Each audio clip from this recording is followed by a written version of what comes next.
এই শোনো, একটা কাজ আছে, তুমি করবা? তুমি তো আমাকে একটা কাজ খুঁজে দিতে বলেছিলে, পেয়েছি। তো তুমি করবা কিনা জানি না, তবে পার্মানেন্ট না। কি এমন কাজ আপু? আমার একটা ফ্রেন্ড আছে, তার সাথে থেকে তার বয়ফ্রেন্ড হওয়ার অভিনয় করতে হবে, তার সাথে ঘুরতে হবে এবং তাকে সময় দেওয়া লাগবে। তাতে আমার লাভ কি? কাজ শেষ তোমাকে হিউজ পরিমাণের অ্যামাউন্ট দেওয়া হবে এবং অভিনয়ে কালীন যত খরচ হবে সেই বহন করবে। তা করা যায়, কিন্তু আচ্ছা ঠিক আছে, আমি রাজি আছি। তবে এমন করার কারণ কি জানতে পারি? আহা, আধার ব্যাপারেই জাহাজের খবর নিয়ে কি করবা? তোমাকে যেটুকু কাজ এবং টাকা দিলেই তো হয়ে যায়, তাই না? তা একখান মনের মতো কথা বলছেন। কবে থেকে এমন অভিনয় করতে হবে? আমি তোমাকে রাতে ফোন দিয়ে বলে দিব। ওকে ঠিক আছে, আমি তাহলে এখন বাসায় যাই। তানিশ আপু চলে গেল, আমিও বাসার দিকে চলে এলাম। আসেন, পরিচিত হয়নি, আমি আকাশ আহমেদ নীল। আপাতত এই পর্যন্ত জেনে রাখেন। রাতে এই শোন, একটা ছেলে পেয়েছি। ছেলেটা কিউট এবং সুন্দর আছে, কিন্তু একটা সমস্যা। কি সমস্যা? তোর থেকে জুনিয়র হবে, আমার থেকে 2-2.5 বছরের ছোট হবে। মানে, তোকে একটা কাজ দিলে ঠিকমতো করতে পারিস না? এই শোন, রেগে লাভ নেই, আমার পরিচয় তেমন কেউ নেই। আর 2-1 জন থাকলেও তাদের তোর পছন্দ হবে না, হলে বল, না হলে বল, খুঁজে নে তুই। তুই পারিসটা কি? ছোট একটা কাজ দিলাম, সেটাও পারলি না। তোর কি ছেলে বন্ধু কম আছে? তাদের বললেই তো পারিস। ওদের গার্লফ্রেন্ড আছে, ওরা কেউ রাজি হচ্ছে না। আরে দেখ না কাউকে। আমি পারবো না, যেটা বললাম হলে বল। আচ্ছা ঠিক আছে, আগামীকাল পার্কে দেখা করিস, আর ওই ছেলেকে নিয়ে আসিস। বাই। রাতে খাওয়া দাওয়া সেরে দিলাম ঘুম। ঘুম থেকে উঠে ফ্রেশ হয়ে নাস্তা করে বসে থাকলাম। বেশ কিছুক্ষণ পরে তানিশাপুর ফোন পেয়ে পার্কের সামনে আসি। আসতেই ওনাকে দেখতে পেয়ে ওনার কাছে যেতে দেখি একটা সুন্দরী রমণী, জিন্স টপস, চোখে সানগ্লাস দিয়ে রেখেছে। দেখেই বোঝা যাচ্ছে কোটিপতি ঘরের মেয়ে হবে। মেয়েটাও অনেক সুন্দরী আছে। কাছে গিয়ে বললাম, হাই আপু, কি অবস্থা, কেমন আছো? এই তো ভালো, তুমি কেমন আছো? আলহামদুলিল্লাহ ভালো। এটাই কি তোমার বান্ধবী? হুম, এখানে না দাঁড়িয়ে ভেতরে চলো। জি। হাই আপু, কেমন আছেন? আমার কথার কোনো উত্তর দিল না। বাহ বাহ, এত অহংকারী। আমি আর কিছু বললাম না। তিনজনে টিকিট কেটে ভিতরে এলাম। এসে একটা জায়গায় বসি। তুই কথা বলে নে। আপু, আমার কিছু কথা আছে। না থাক, কিছু না, বলেন এবার। তোমার এই সব কিন্তু কিছু না, এগুলো একদম বিরক্তিকর। যেটা বলবা সেটা বলতে পারো না। আর তুই এমন চুপচাপ না থেকে তাড়াতাড়ি উত্তর দে। ট্রেন ছুটে যাচ্ছে নাকি তোর? এত তাড়াহুড়া কিসের এত? আমারও তো কাজ, আমি তাড়াহুড়া করি না। আর তুই, কোনো কাজ আছে নাকি তোর? না তেমন কিছু না। আচ্ছা তাহলে চুপচাপ বসেই থাক। আপনার নাম কি? পড়াশোনা হয় না জব? আমার নাম আকাশ। পড়াশোনা চলছে, ডিগ্রির সেকেন্ড ইয়ারে। ওকে। তানিশা হয়তো আপনাকে সব কিছুই বলেছে। বলেছে, কিন্তু কারণ বলেনি। কারণ বললে অভিনয় করা ভালোভাবে যেত।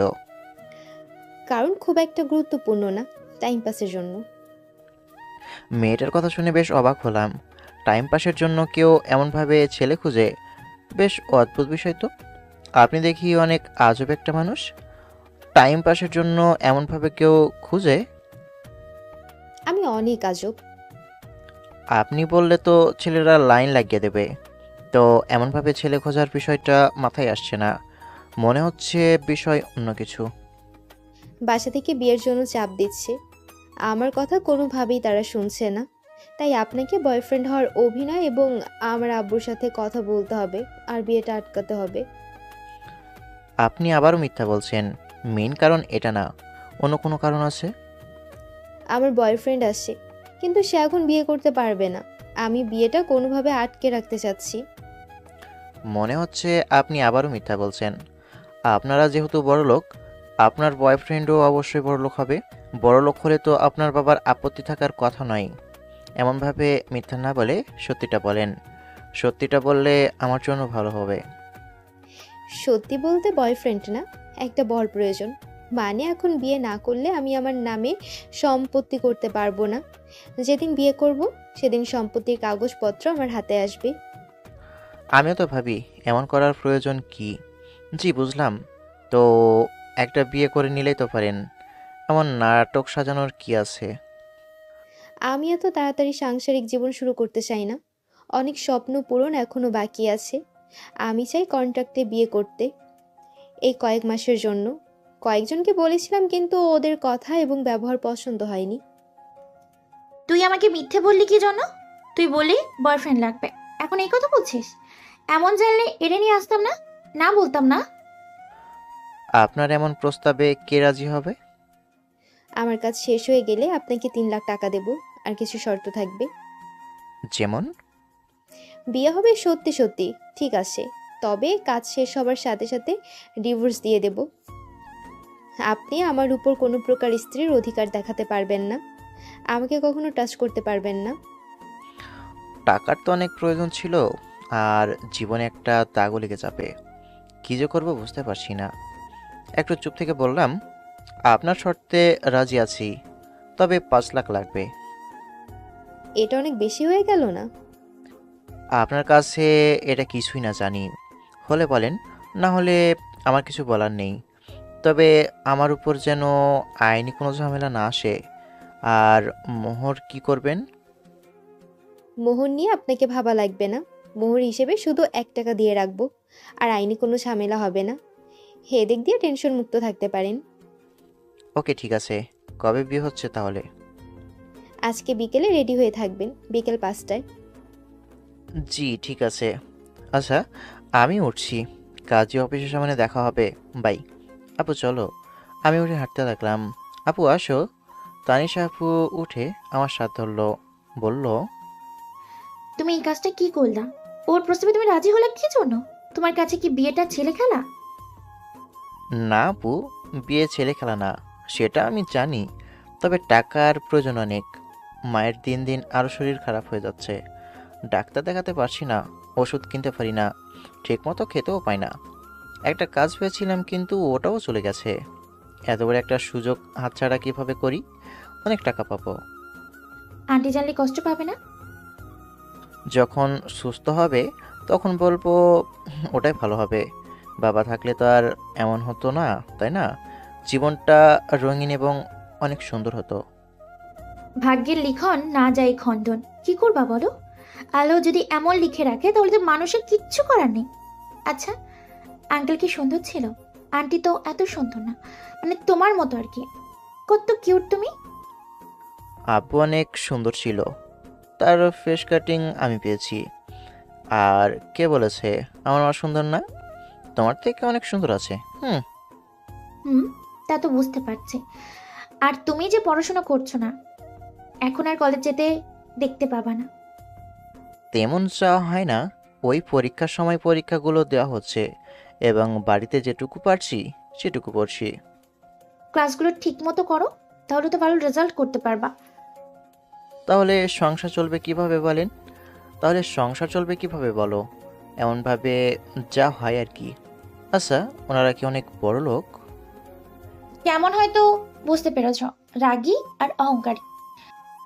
ওর কেউ নেই? মানে মা বাবা? থাকলে কি এমন করতো নাকি? ও ছোট থাকতে ওর বাবা মা মারা গেছে, আর উইল করে গেছে, যাবে বিয়ে করবে, তবে সব সম্পত্তি পাবে, এটাকে কিছুই পাবে না। আর ওর মা কিছু মাস আগেই মারা গেছে। ও আচ্ছা।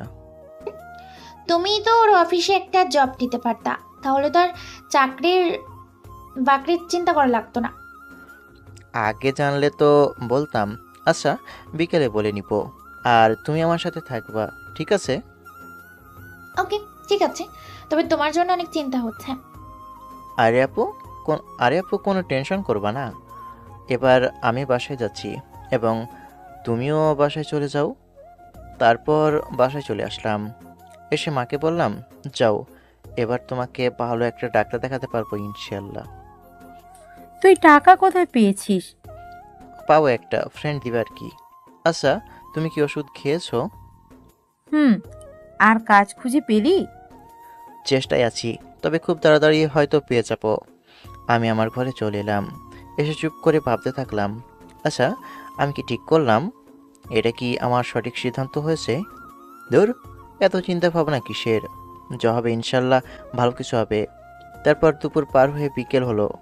4:30টার দিকে বাসা থেকে বেরিয়ে তানিশা আপুর সাথে দেখা করে দুজনে কাজী অফিসের সামনে চলে এলাম। ড্রাইভার, ওনাকে পাঞ্জাবিটা দিন, আর আপনি পাঞ্জাবিটা পরে নিন। জি। ড্রাইভার পাঞ্জাবি দিতে ওটা শার্টের উপরেই পরেই কাজী অফিসের ভিতরে এলাম। তানিশা আপু আর ইরা মেয়েটার সাথে আরও কয়েকজন ছিল। তারপর কি বিয়েটা হয়ে গেল। কাজী অফিস থেকে বের হতেই আপনি আপনার বাসায় চলে যান, আর এই নিন, এখানে 2 লাখ টাকা আছে। বাকিটা যেদিন ডিভোর্স দিয়ে দিব সেদিন পেয়ে যাবেন। আপনার নাম্বারটা দেন, আগামীকাল সকালে ফোন দিয়ে ঠিকানা দিলে চলে আসবেন। জি। নাম্বার দিতেই ইরা মেয়েটা চলে গেল। আমি একটু তাকিয়ে থেকে বললাম, আচ্ছা আপু, আমরাও যাই। আপনি বাসায় চলে যান, আমি কিছু কেনাকাটা করব। আমি তোমার সাথে যাব, চলো।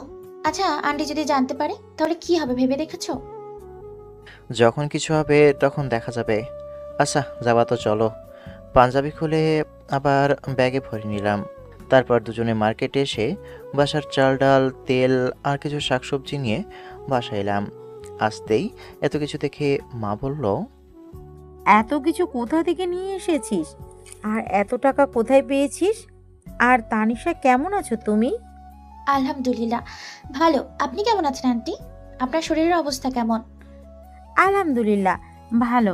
আচ্ছা আকাশ, এত কিছু কোথায় পেলো? আপনার ছেলের একটা চাকরি পেয়েছে এবং ভালো বেতন, ওখানে থেকে অগ্রিম কিছু পেয়েছে, সেখান থেকেই সবকিছু কিনেছে। ও আচ্ছা, দেখছো, আমি জানতে পেলাম অথচ তুমি আগে জেনে গেছো। হুম, বোন বলে কথা। আচ্ছা আন্টি, আমি এখন যাই, না হলে আব্বু আর আম্মুর কাছে কৈফিয়ত দিতে দিতে অবস্থা খারাপ হয়ে যাবে। আচ্ছা ঠিক আছে, যাও। ওকে, আল্লাহ হাফিজ। আর থাকো, বাই। ওকে আল্লাহ হাফেজ। তানিশা আপু চলে গেল। আমি পকেট থেকে কানের দুলজোড়া বের করে বললাম, এ নাও তোমার সেই কানের দুলজোড়া। তুই কত টাকা পেয়েছিস সত্যি করে বল তো? তুই খারাপ কিছুর সাথে জড়িয়ে পড়িসনি তো? তুমি কি আমাকে সে শিক্ষা দিয়েছো? আচ্ছা তুমি নাও, বাবার শেষ স্মৃতি ছিল এটা। আমি আজকে অনেক খুশি তোমাকে আবার এটা ফিরিয়ে দিতে পেরে। মায়ের চোখে পানি, হয়তো খুশির বহিঃপ্রকাশ এটা। তোমাকে আমি এবার ভালো ডাক্তারের কাছে নিয়ে যেতে পারবো। তোর কথা শুনে কিন্তু আমার ভয় করছে। আরে বললাম তো, ভয় পাওয়ার কিছুই নেই। আচ্ছা এখন গিয়ে রান্না করো তো, আজকে পেট ভর্তি করে খাবো। মা রুমে গেল। আমি সব কিছু রান্নাঘরে রেখে এসে ঘরে এলাম। তারপর টাকাগুলো এক জায়গায় রেখে চুপ করে বসে থাকি। যেগুলো টাকা বেঁচে যাবে ওগুলো দিয়ে কোন একটা বিজনেস করব। টাকাগুলো এমনি এমনি নষ্ট করবো না। আল্লাহ হয়তো এবার কষ্ট দূর করবেন। আমার আর্তনাদ হয়তো এবার শুনেছেন। পরের দিন সকালে ঘুম থেকে উঠে ফ্রেশ হয়ে খেতে এলাম। খাওয়া শেষ করে ইরা মেয়েটার ফোন এবং ঠিকানা পেয়ে ওই ঠিকানা অনুযায়ী চলে এলাম। বিরাট একটা বাসা। ভিতরে যেতে যাব তখন গার্ড আটকে দিল।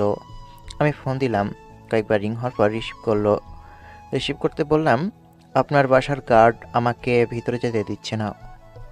ওয়েট, আমি লোক পাঠিয়ে দিচ্ছি। জি। ইরা ফোন কেটে দিল। একটু অপেক্ষা করতে একজন ভদ্রলোক এলো। গতকাল এই লোক তো ছিল। আসসালামু আলাইকুম, কেমন আছেন?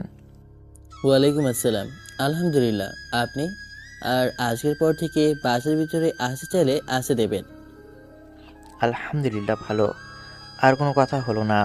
লোকটার সাথে ভিতরে এলাম। বাপরে বাপ, এটা বাড়ি না অন্য কিছু?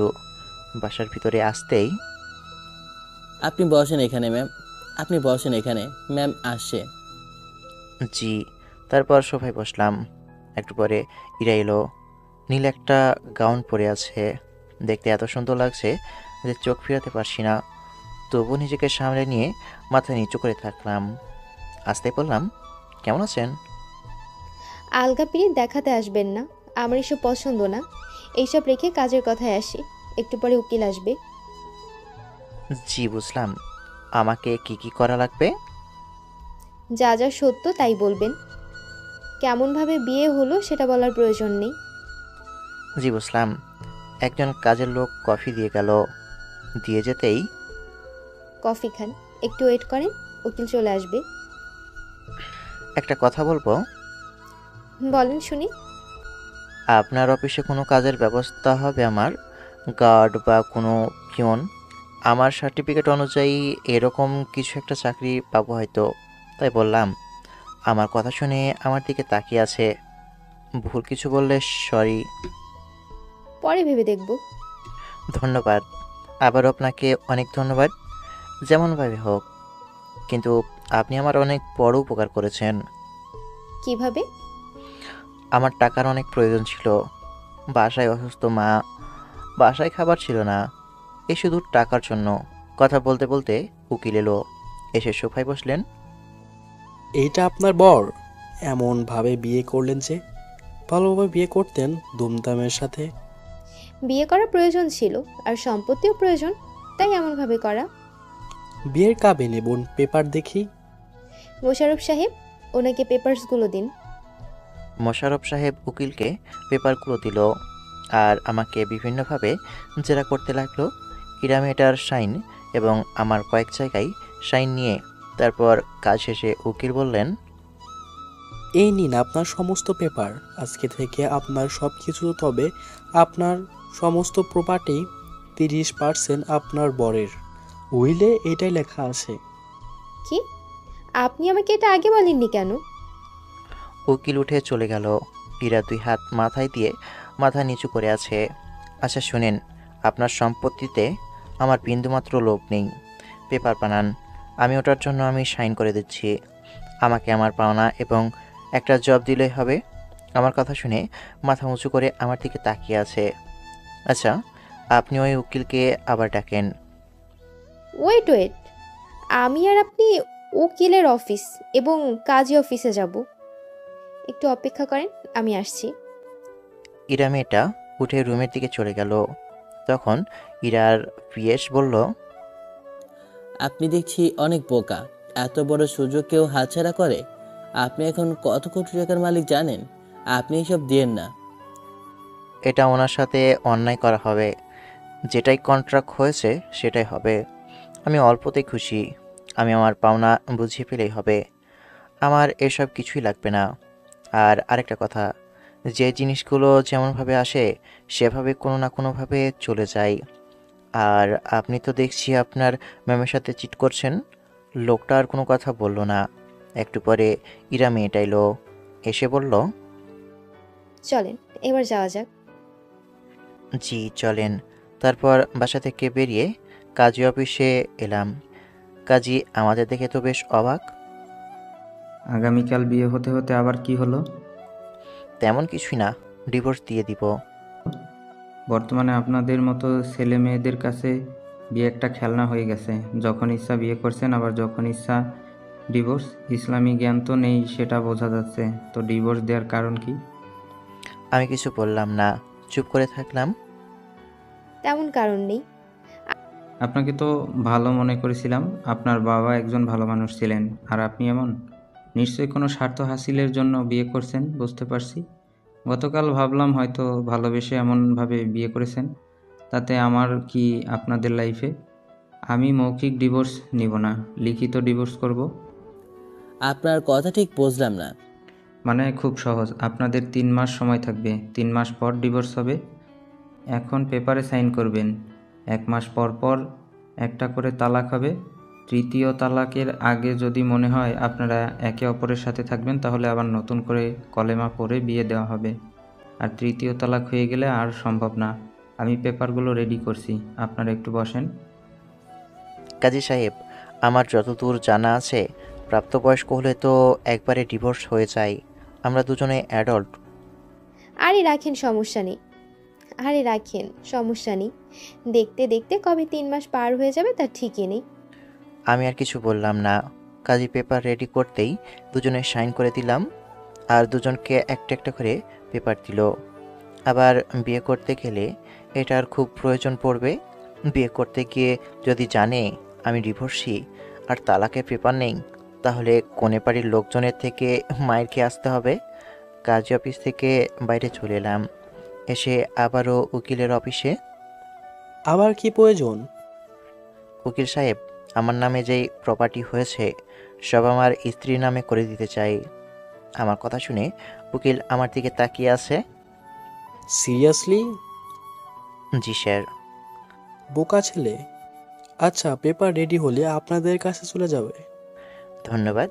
তারপর উকিলের অফিস থেকে বেরিয়ে আসতেই থ্যাঙ্কস, আপনার কাজ শেষ, আপনি এবার আসতে পারেন। আমার চাকরির বিষয়টা। কোনো পোস্ট ফাঁকা আছে? জি ম্যাম, একটা পিয়ন লাগতো। এটা হলে আমার হয়ে যাবে। কবে থেকে জয়েন করব? আগামীকাল থেকেই পারবেন। এই নিন কার্ড, আগামীকাল অফিসে দেখা করবেন। জি ধন্যবাদ। এবার আসি, আল্লাহ হাফেজ। তারপর চলে এলাম। এসে একটা অটো নিয়ে বাসার উদ্দেশ্যে। এখন মাকে নিয়ে ডাক্তারের কাছে যাব। ম্যাম, ডিবিএস তো একবারই করানো যেত। ছেলেটার কিছু কিছু জিনিস আমার বেশ ভালো লেগেছে। আমি তো ভাবলাম আমার সব সম্পত্তির 30% চলেই গেল। ছেলেটা বেশ সহজ সরল আর বোকা, এমন কিছু কি ছাড়ে? সেটাই তো ভাবছি মোশাররফ সাহেব, কিছু জিনিস উপলব্ধি করতে চাই, তাই কাজী সাহেবের কথায় হ্যাঁ মিলানো। সেটা বড় কথা নয়, এখন চিন্তামুক্ত আমি। ড্রাইভার, অফিসে চলেন। আমি বাসায় এসে মাকে উদ্দেশ্য করে বললাম, মা চলো ডাক্তারের কাছে যাই। আর আগামীকাল থেকে আমার অফিস যাওয়া শুরু। একটা বড় অফিসে পিয়নের কাজ পেয়েছি। আলহামদুলিল্লাহ, কিন্তু এত টাকা? ওই অফিসের বসকে ওনার বিপদে একটু সাহায্য করেছি, তাই উনি আমাকে কিছু টাকা এবং এই চাকরিটা দিয়েছে। আল্লাহ তার উপর রহমত বর্ষণ করুক এবং নেক হায়াত দান করুন। আচ্ছা ঠিক আছে, এখন চলো। তারপর মাকে নিয়ে হাসপাতালে এসে ডাক্তার দেখিয়ে পরীক্ষা নিরীক্ষা করে জানতে পারলাম মায়ের হার্টের সমস্যা। তবে ভয়ের কোনো কারণ নেই, প্রপার ট্রিটমেন্ট করলে ইনশাল্লাহ সেরে যাবেন। যাক বাবা, যে ভয় পাচ্ছিলাম। তারপর মেডিসিন নিয়ে মাকে নিয়ে বাসায় চলে আসি। সন্ধ্যায় বাসা থেকে বের হলাম দোকানের দিকে। আসতেই মাসুদ আমার বন্ধুর সাথে দেখা। আসতেই কিরে, তোকে গতকাল থেকে দেখাই তো পাওয়া যাচ্ছে না, কারণ কি? থাক, মিথ্যা বলতে হবে না, কারণটা আমি জানি। না আসলে প্লিজ মাকে কিছু বলিস না, সময় হলে আমি মাকে বলে দিব। আচ্ছা বললাম না, কিন্তু সব কিছু খুলে বলতে কি হয়েছে? আচ্ছা ঠিক আছে বলছি। তারপর মাসুমকে সব কিছু বললাম। সব শুনে বলল, 5 লাখ টাকার জন্য এমনভাবে নিজেকে বিক্রি করে দিলি? টাকার প্রয়োজন ছিল অনেক, তাই এমন করা। মাসুমকে সম্পত্তি পাওয়ার বিষয়ে কিছু বললাম না। আমি জানি আমাকে কি পরামর্শ দিতে পারে, তাই আমি কিছু বললাম না। রাতে বাসায় চলে আসলাম। এসে খাওয়া দাওয়া সেরে রুমে এসে দিলাম ঘুম। সকালে উঠে খাবার খেয়ে আজকে থেকে তোর কাজ শুরু। আচ্ছা আমি গেলাম। আর মেডিসিন ঠিকমতো খেয়ে নিবা। তারপর বাসা থেকে বেরিয়ে বেশ কিছুক্ষণ পরে চলে আসি অফিসের সামনে। এসে ভিতরে আসতেই, আরে আপনি আসেন আমার সাথে। জি চলেন। কেমন আছেন? আলহামদুলিল্লাহ ভালো, আপনি কেমন আছেন? আলহামদুলিল্লাহ ভালো। তারপর মোশাররফ সাহেবের সাথে ম্যামের কেবিনে এলাম। আসসালামু আলাইকুম ম্যাম। আমার কথা শুনে আমার দিকে তাকিয়ে আছে। ম্যাম, কোনো সমস্যা? না, সমস্যা নেই। ওয়ালাইকুম আসসালাম। আর শোনেন, আলগা বিড়ি দেখাতে আসবেন না।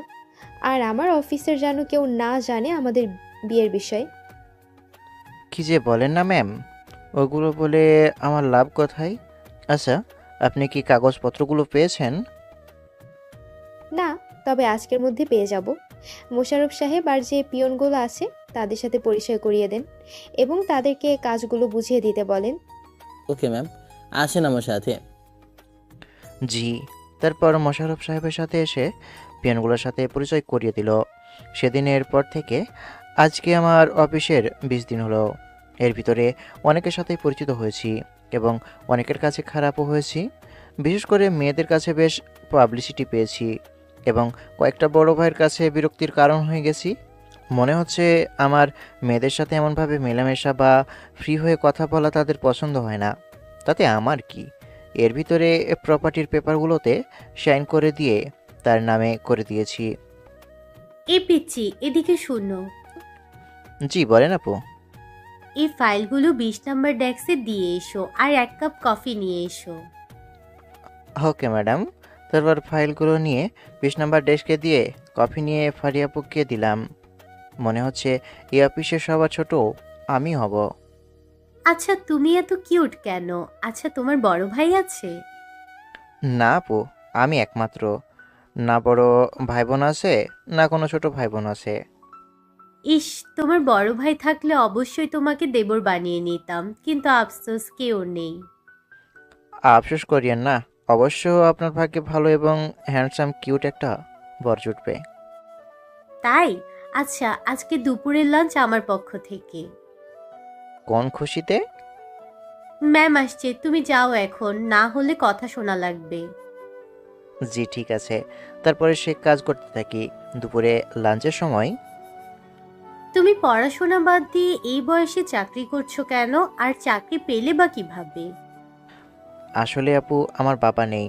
বাবা না থাকায় এই কাজ খোঁজা আর চাকরিটা পেয়েছি। ম্যাম হলেন আবুর বান্ধবী। তখন যে বললে তোমার কোনো ভাই বোন নেই। আপন বোন তো না, উনি আমাদের পাড়ায় থাকে। বলা চলে উনি আমার আপন বোনের মতোই। ওনার সুবাদে এই জবটা পাওয়া। ওই আপুর বান্ধবী হচ্ছেন ম্যাম। আর সব যেমনভাবে চাকরি পেয়েছে সেভাবে আমার হয়নি। না কোনো সিভি জমা দিতে হয়েছে, না কোনো কাগজপত্র।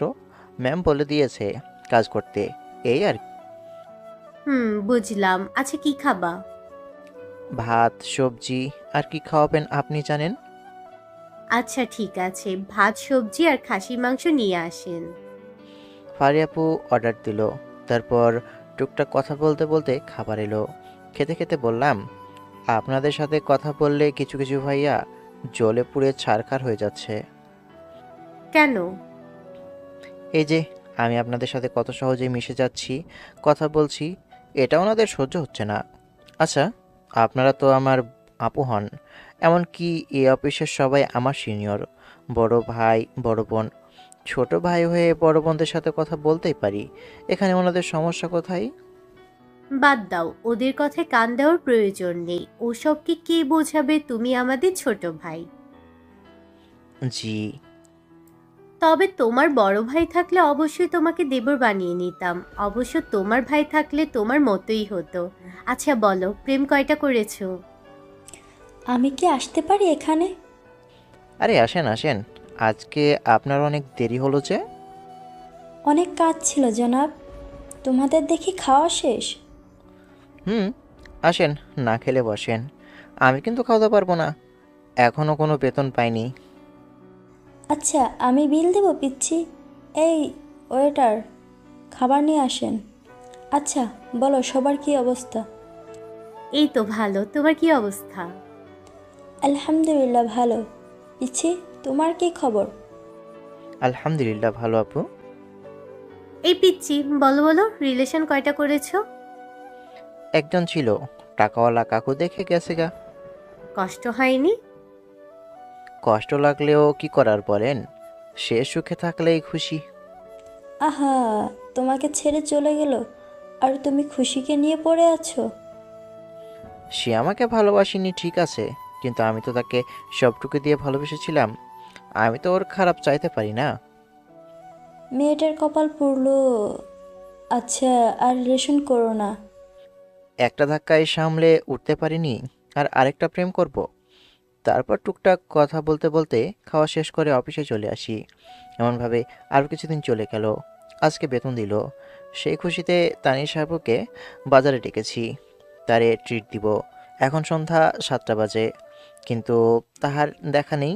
ওই তো এসেছে মহারানী। এতক্ষণ কোন ব্যাটার লাগেছিলা? ধুর ফাজিল, আমার ওইসব কিছুই নেই। বলো, এমনভাবে ডেকেছো কেন? আজকে বেতন পেয়েছি, তাই তোমাকে ট্রিট দিব। আচ্ছা চলো, ফুল দিয়েই শুরু করি। তাই নাকি? আচ্ছা চলো তাহলে। হুম, একটা ফুলের দোকানে এলাম। এসে বেলি ফুলের মালা নিয়ে বললাম, আচ্ছা দাও, আমি চুলের খোপায় লাগিয়ে দিচ্ছি। আহারে, আচ্ছা দাও। যখন তানিশ আপুকে ফুলের মালা পরিয়ে দিতে যাব, তখন কেউ বলল, কি ব্যাপার পিচ্ছি, এটা গার্লফ্রেন্ড নাকি? সাইডে তাকিয়ে দেখি ফারি আপু।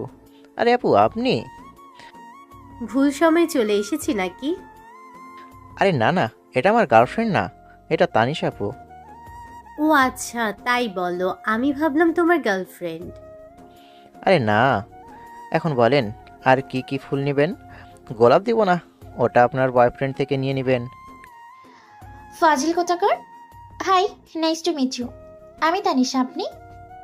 আমি ফারিয়া। এই পিচ্ছি যেই অফিসে জব করে ওখানে আমিও জব করি। আপনার গুণগান যত গায় তানিশা আপু এই, তানিশা আপু ওই। এই ফাজিল আবার আমার সম্পর্কে কি বলে?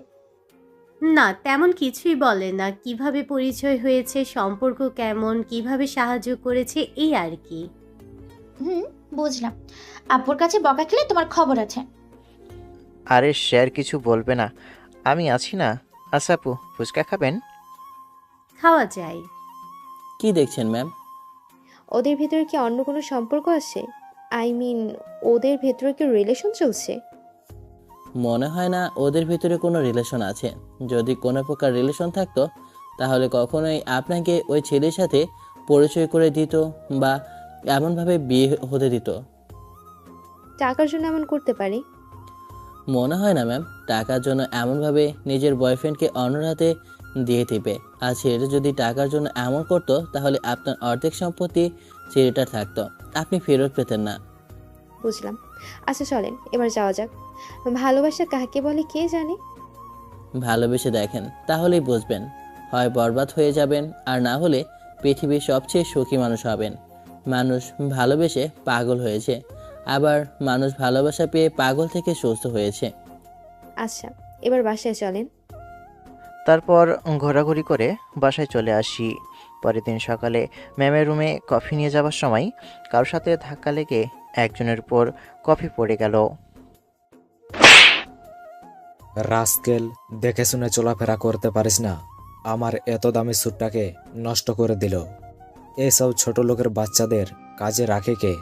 কমন সেন্স বলে কোনো কিছুই নেই। রাবিস কোথাকার। সরি স্যার, আমি খেয়াল করিনি। এই ভিখারির বাচ্চা, এর দাম জানিস? আবার মারতে যাবে তখন কেউ হাত ধরে নিল। তাকে দেখি মোশাররফ স্যার, আর পাশে ম্যাম দাঁড়িয়ে আছে। আপনার সাহস কি করে হয় আমাকে আটকানোর? কি সমস্যা হয়েছে মিস্টার খান? এমন চিৎকার করছেন কি জন্য? এই ছোট লোকের বাচ্চা, পিয়নের বাচ্চা পিয়ন, আমার স্যুটের উপর কপি ফেলে দিয়েছে। কি সবকে আপনার অফিসের জব দিয়ে রেখেছেন? কমন সেন্স, কাণ্ডজ্ঞানহীন সব। এইসব ছাগলের বাচ্চা দিয়ে কিভাবে অফিসের কাজ করেন? আপনি কিন্তু এখন বেশি বলছেন। আমার এমপ্লয়ীদের অপমান মানে আমার অপমান। আর মানুষের ভুল হতেই পারে, কেউ ইচ্ছা করে আপনার উপর কফি ফেলতে আসবে না, এটা ভুলবশত হয়েছে। আপনার এতটুকু কমন সেন্স নেই যে এমনভাবে অফিসের ভেতরে চিৎকার করছেন? সরি স্যার, আমি আসলে দেখতে পাইনি, ভুলবশত এমন হয়ে গেছে। সরি ম্যাম, আমার ভুল হয়ে গেছে, আর এমন কখনো হবে না। আপনার ব্যবহার পছন্দ হলো না। সামান্য একটা পিয়নের জন্য আমার সাথে এমন আচরণ। সরি, আপনার কথাটা ঠিক বুঝলাম না। আমি আপনার সাথে কবে বাজে ব্যবহার করলাম? আপনার সাথে সকল ডিল ক্যান্সেল। হোয়াট? আপনি সামান্য এই বিষয় নিয়ে ডিল ক্যান্সেল করে দিবেন? আমার যেখানে অসম্মান হয় সেখানে কিভাবে বিজনেস করব? ছেলেটা চলে গেল, আমি চুপ করে দাঁড়িয়ে আছি। সরি ম্যাম, আমার জন্য আপনার এত বড় ক্ষতি হয়ে যাবে ভাবতেও পারিনি। প্লিজ আমাকে মাফ করে দেন। দেখে শুনে হাঁটতে পারেন না? চোখ কোথায় রাখেন? এমনিতে আড্ডা তো ভালোভাবেই দিতে পারেন, তখন কোনো সমস্যা হয় না। সরি ম্যাম, প্লিজ আমাকে মাফ করে দেন। নেক্সট টাইম যেন এমন ভুল না হয়। এখন সবাই নিজ নিজ কাজে যান। এমনভাবে জটলা কিসের জন্য? Sorry ma'am. ম্যাম চলে গেল, আর বাকি সবও চলে গেল নিজ নিজ কাজে। আমি একটা জায়গায় বসলাম। বসে থেকে হবে না, কাজ করি, না হলে দেখা গেল চাকরিটাই চলে যাবে। ম্যাম, ছেলেটাকে আপনার থাপ্পড় দেওয়া ঠিক হয়নি। আপনি বললেন মানুষ মাত্রই ভুল হয়, আর আপনি কিনা ওকে মারলেন। বিয়েটা আপনি যেভাবেই করুন না কেন, সে এখনও আপনার বর আছে। ওর সম্মানের সাথে আপনার সম্মান জড়িয়ে আছে। যদি কোনোভাবে এটা জানাজানি হয় তাহলে আপনারও সম্মান যাবে। প্লিজ আপনি আমাকে একটু একা থাকতে দিন। 2 তারিখে 1 তালাক হয়ে গেছে না? জি ম্যাম। আর ওই ছেলেকে আমার কেবিনে পাঠিয়ে দিন, আর আমার কেবিনে আপনি বা কেউ না আসে। জি ম্যাম। কাজ নেই তাই চুপ করে বসে আছি। তখন মোশাররফ সাহেব এলো। জি বলেন। ম্যাম, আপনাকে তার কেবিনে ডাকলেন? আমার চাকরি কি চলে যাবে? ম্যামকে একটু বুঝিয়ে বলেন না, যেন চাকরিটা না নেই। আহা, এত ভয় পাচ্ছেন কেন? আপনি তো আগে ম্যামের কেবিনে যান। ঠিক আছে, আমি ভয়ে ভয়ে ম্যামের কেবিনে এলাম। এসে বলতে লাগলাম, প্লিজ ম্যাম, আমার চাকরিটা নেবেন না, আপনার অফিস থেকে বের করবেন না। আমার এমন ভুল হবে না ইনশাল্লাহ। তখন থাপ্পড় দেওয়ার জন্য সরি, আপনাকে থাপ্পড় দেওয়া উচিত হয়নি। ম্যামের মুখে এমন কথা শুনে ওনার দিকে অবাক হয়ে তাকিয়ে আছি। ম্যাম, আপনি ঠিক আছেন তো? আপনি কি অসুস্থ? আমাকে দেখে কি অসুস্থ মনে হচ্ছে? না, আসলে আমাকে সরি বললেন তো তাই। আচ্ছা, সরি, আমার ভুল হয়েছে। এমন না দাঁড়িয়ে থেকে বসেন। আচ্ছা, আপনার ফ্যামিলিতে কে কে আছে? ম্যাম, কিছু কি হয়েছে? কোনো প্রয়োজন হলে আমাকে সরাসরি বলুন। যতটুকু সাহায্য করার আমি ততটুকু করব। আমাকে দেখে কি আপনার এইসবই মনে হয়? লোভী, সুযোগ সন্ধানী? ম্যামের কথা শুনে চুপ করে আছি। না আসলে ম্যাম, আপনি তো কখনো কারণ ছাড়াই কিছু করেন না, তাই বললাম আর কি। না, এখন কোনো কারণ বলছি না। আপনার ফ্যামিলিতে কে কে আছেন বলেন। আমি আর আমার মা। বাবা মার বয়স 10 বছর যখন ছিল তখন মারা যায়। আপনার তো কেউ নেই, তাই না?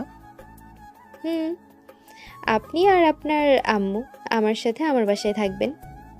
আপনার কথা ঠিক বুঝলাম না, কি কারণে থাকবো আপনার বাসায়? আমার কিছু জিনিস উপলব্ধি করার আছে, আমি জিনিসগুলো ফিল করতে চাই। আপনি বলতে পারবো না, তুমি করে বলি। তা বুঝলাম, কিন্তু কি পরিচয় থাকবো? আর আমার মাকে কি উত্তর দিব? আর একটা তালাক হয়ে গেছে, আর 2টা বাকি আছে। আবারও বিয়ে করব। ম্যামের কথা শুনে বেশ অবাক হলাম। মতলব ছাড়া কোনো কিছুই করার পাত্রী ইনি না। ম্যাম, কোনো সমস্যা সমস্যা থাকলে বলতে পারেন। তখন মিথ্যা বলেছিলাম দেখে বুঝে নিয়েছিলেন আমি মিথ্যা বলছি, আর এখন সত্যি বলছি দেখে মিথ্যা মনে হচ্ছে? আর এখানে কোনো অভিনয় বা ছলনা নেই, আমি সিরিয়াস। আপনি যে শর্ত দিয়েছিলেন ওগুলো কি ভুলে গেছেন?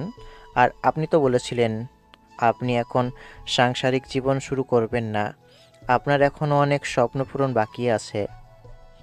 হ্যাঁ বলেছিলাম, কিন্তু এখন আমি আমার কথা ফিরিয়ে নিচ্ছি। ওই স্বপ্নগুলো পূরণ বিয়ের পরেও করা সম্ভব, কিন্তু আমি অনেক কিছুই মিস করেছি এবং মিস করছি, যা ভবিষ্যতে আর করতে চাই না। কিছু কিছু জিনিস আমি ফিল করতে পারছি, যা এর আগে পারিনি।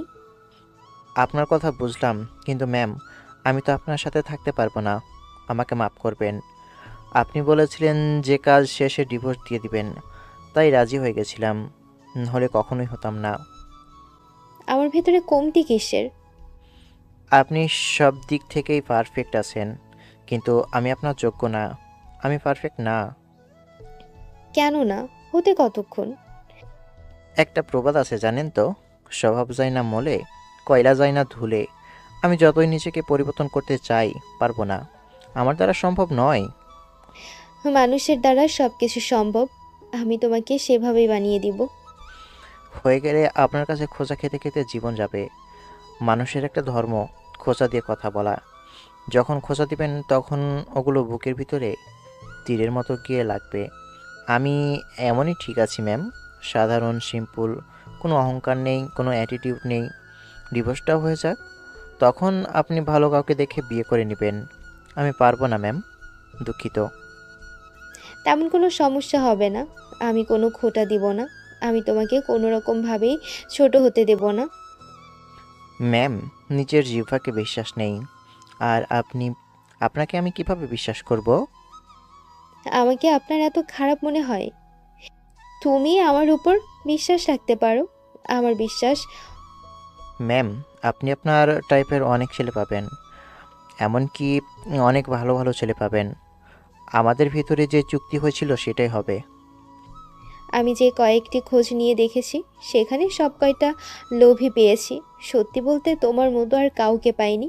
তুমি এত সম্পদ হাতে পেয়েও কত সহজে দিয়ে দিলে। আমি বিষয়টা বুঝতে পারছি ম্যাম। চিন্তা করবেন না, আপনি আমার থেকে ভালো কাউকে পাবেন। আল্লাহর উপর ভরসা রাখেন। আমি পেয়েছি, আর এখন আমি হাতছাড়া করতে চাই না। তুমি তোমার আম্মুকে বলো, এবার ভালোভাবেই বিয়ে করব। আর তুমি বলতে না পারলে আমি সব কিছু আম্মুকে বলবো। আপনার কথা কেন যেন বিশ্বাস করতে পারছি না। আপনার এমন কথা শুনলে মনে হয় আপনার প্রতি কথার পিছনে কোনো না কোনো উদ্দেশ্য লুকিয়ে আছে। আমার মনে হয় না আপনি কাউকে ভালোবাসতে পারেন। কেন পারবো না? আমার কি মন নেই? আল্লাহ কি আমাকে হৃদয় ছাড়া পৃথিবীতে পাঠিয়েছে? আমি এত কথা বলতে পারবো না। আমি আর কিছু বলতেও চাইছি না। আপনি খুঁজে থাকেন, ইনশাল্লাহ ভালো কাউকে পেয়ে যাবেন। এতক্ষণ তোকে ভালোভাবে কথা বলেছি দেখে খুব সাহস দেখানো হচ্ছে, তাই না? বিষয়টা তেমন না, আপনাকে আমার পছন্দ নয়। আমি শুনেছি আপনার অনেক ছেলে ফ্রেন্ড আছে। আমি সব থেকে ঘৃণা করি যেসব মেয়েদের ছেলে ফ্রেন্ড এবং ছেলেদের মেয়ে ফ্রেন্ড আছে। আর আপনার পোশাক আমার পছন্দ নয়। মাফ করবেন ম্যাম, আমি আপনার প্রস্তাবে রাজি হতে পারছি না। যেখানে যে জিনিস মানানসই সেই জিনিস সেখানেই রাখতে হবে। আহা, আমি সেটাই করতে চাচ্ছি।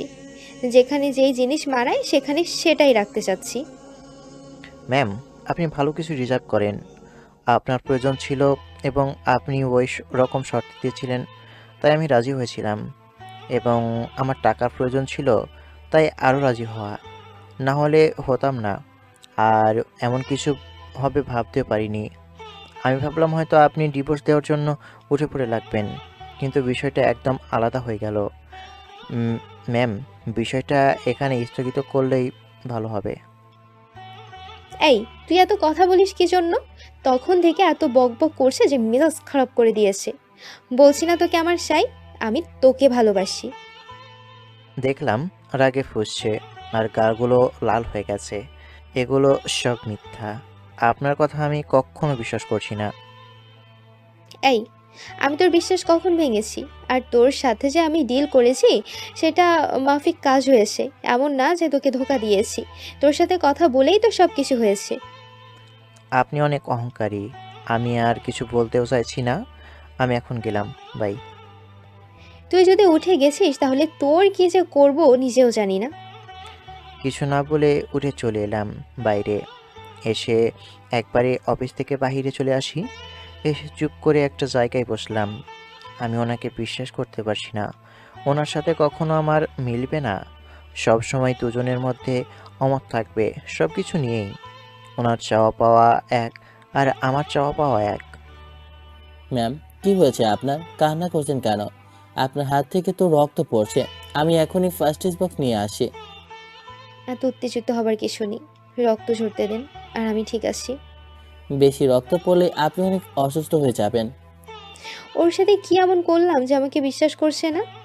আমি যাই বলছি ভাবছে সব কিছুর পেছনে নাকি আমার কোনো উদ্দেশ্য আছে। হয়তো আপনাকে তার পছন্দ না, বা আপনার কোনো কাজ পছন্দ না। সৌন্দর্যের পিছনে অনেক কিছু থাকে ম্যাম। সৌন্দর্য দিয়ে যদি পুরুষ আটকানো যেত, তাহলে বাসায় সুন্দরী সুন্দরী বউ রেখে পতিতালয় এবং পরকীয়া করতো না। তবে কিছু মানুষ আছে যাদের চরিত্র কখনো ঠিক হবে না। বাসায় যত ভালো বই থাকুক না কেন, নেরি কুত্তার মতো অন্য মেয়ের পেছনে ছুটবে। আচ্ছা দিন, আমি ব্যান্ডেজ করছি, তারপর ওটার দেখছি কি করা যায়। আপনি কি তাকে সত্যিই ভালোবাসেন? আপনার কি মনে হচ্ছে? কারো মনের কথা আমি কিভাবে বলবো? আচ্ছা, সত্যি ভালোবেসে থাকলে আমি বুঝিয়ে বলতে পারি, অথবা আপনার বান্ধবীকে বলে তাকে বোঝাতে বলতে পারেন। ওই ডাইনি এমন কিছু বলে রেখেছে যে আমাকে বিশ্বাস করতে পারছে না। আমি দেখছি কি করা যায়। আচ্ছা ম্যাম, আমি পিয়নকে পাঠিয়ে গ্লাসের টুকরোগুলো পরিষ্কার করতে বলছি, আর দেখছি ওনাকে বোঝাতে পারে কিনা। আমি চুপ করে বসে আছি। তখন কেউ পাশে এসে দাঁড়ালো। তাকে দেখি মোশাররফ সাহেব। জি স্যার, কিছু বলতেন? বলার জন্য তো আশা। আমি আপনার বাবার বয়সী হব বলতে সংকোচ বোধ হচ্ছে, কিন্তু তাও বলছি। ম্যামের সমস্যাগুলো দূর করা বা তাকে বিভিন্ন কাজে সাহায্য করা আমার ডিউটি। দেখেন, আপনি ম্যামকে যতটা খারাপ ভাবছেন ততটা খারাপ উনি না। ওনার আম্মু মারা যাবার পর থেকে ওনার সাথে থেকে কাজ করে এসেছি। মেয়ে হিসেবে খুব খারাপ না, মানছি কিছুটা অহংকারী, টাকা পয়সা থাকলে এমন সবাই একটু একটু হয়ে থাকে। তবে আপনার সাথে এবার কোনো উদ্দেশ্যে বিয়ে করতে বলছে না, আপনাকে সত্যিই ভালোবাসে। যেদিন আপনারা ডিভোর্স পেপারে সাইন করেন সেদিন থেকেই আপনার সম্পর্কে আমাকে জিজ্ঞেস করে। আপনি মানুষটা কেমন জানতে চায়, তার জন্য তো ডিভোর্সটা এমনভাবে করতে চাইলেন উনি। না হলে উনিও ভালো করে জানেন যে একবারে ডিভোর্সটা হয়ে যেত। উনি আপনাকে বসতে চেয়েছিলেন, তাই উনি এতগুলো দিন সময় নিয়েছে। আপনি যখন সেদিন ম্যামের বান্ধবীর মাথায় ফুল বেঁধে দিচ্ছিলেন তখন অনেক দাঁড়িয়ে দাঁড়িয়ে আপনাকে দেখছিল। সেদিন কি গতকাল রাতেই তো দেখেন, সমস্যা সবার জীবনেই থাকে, মতের অমিল থাকে, এগুলো সরিয়ে এগিয়ে যেতে পারলেই জীবন সুন্দর। আমাকে আপনি এখন কি বলতে চাইছেন? উনি সুন্দরী হতে পারে এবং টাকা পয়সা থাকতে পারে, কিন্তু এমন মেয়ে আমার পছন্দ না। আমার বউ হিসেবে চাই গৃহিণী, কোনো চাকরিজীবী না বা কোনো বিজনেসম্যানকে না। আমার পছন্দ হবে বাসায় থেকে আমার মাকে সাহায্য করবে, আমি বাসায় থাকলে আমার খেদমত করবে, বা কাজ শেষে ক্লান্ত হয়ে যখন বাসায় ফিরবো তখন আমার খেদমত করবে। আমি জানি উনি এগুলো কখনো পারবে না, তাই আমি দূরে দূরে থাকছি। আমি স্মার্ট কোনো ছেলে না, আর হতেও চাই না। আমি খ্যাত, আমার চিন্তাভাবনা খ্যাত, আর খ্যাতই ভালো। যেগুলো আমার পার্সোনাল সেগুলো আমার পার্সোনাল থাকবে। আপনি আপনার ম্যামকে ভালোভাবে বুঝিয়ে বলে দিবেন ওনার জন্য স্মার্ট পাত্র চাই, আমার মতো এত নিচু চিন্তাভাবনার ছেলে না। আপনার কথা বুঝতে পেরেছি। এমন মেয়ে শুধু আপনার না, প্রায় সকল ছেলেদেরই পছন্দ, কিন্তু কতজনই পায় বলেন? যেগুলো পায় সেগুলোকে নিয়ে জীবন কাটাতে হয়। আচ্ছা, আমি বুঝলাম আপনার কথা। আপনার ম্যামকে বুঝিয়ে বলে দিবেন, তাহলে হয়ে যাবে। আর এতদিন থেকে তার অহংকারের জন্য মনের ভিতরে তার প্রতি আলাদা একটা ঘৃণা তৈরি হয়েছে। আচ্ছা, সেসব কথা ওনাকে বুঝিয়ে বলে দিবেন।